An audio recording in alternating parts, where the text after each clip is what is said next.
మొత్తం టీం మొత్తం రావాలి ఇదే కదా.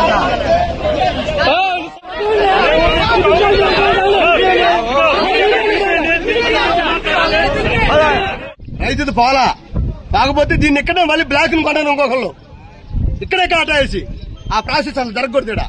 గోడౌన్లో జరుగుతుంది బయటికి పోయి జరగాలి. ఇల్లీగల్ గోడౌన్లో జరుగుతుంది. దీనికి ఎవరు బాధ్యులు?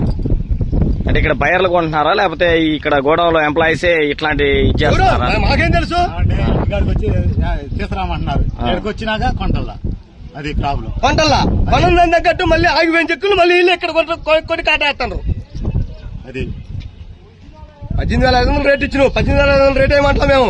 మాకు ఇంటికి పోకుండా చెక్కు ఏదో ఒక రేట్ అయ్యి 2,000 ఎత్తావు, 3,000 ఎత్తావు, 4,000 ఎత్తావు, 5,000 ఎత్తావు. ఎంత వేసినా చెక్కు బయటికి పోకుండా కొనమంటున్నాం. అర్థమైందా? అయితే 25 ఎత్తే 2 రాసుకుంటుండు. 18 పోమంటాడు. కనీసం బాడిగా ఎత్తుడు కూలి దింపుడు కూలి బాడికి కూలి రావట్లేదా? ట్రక్కు 50,000 తెస్తే 700 రూపాయలు ఇచ్చిన వాళ్ళకి దింపుడు కూలి. బాడిగా ఎంత అర్థం చేసుకో. ఆ వేసిన వాళ్ళకి ఎంత అర్థం చేసుకో. 2 చెక్కులు అమ్ముకోకపోతే ఏం చేయాలి? ఈ ఆడతో లాస్ట్ గోడ మూసేత్రంగా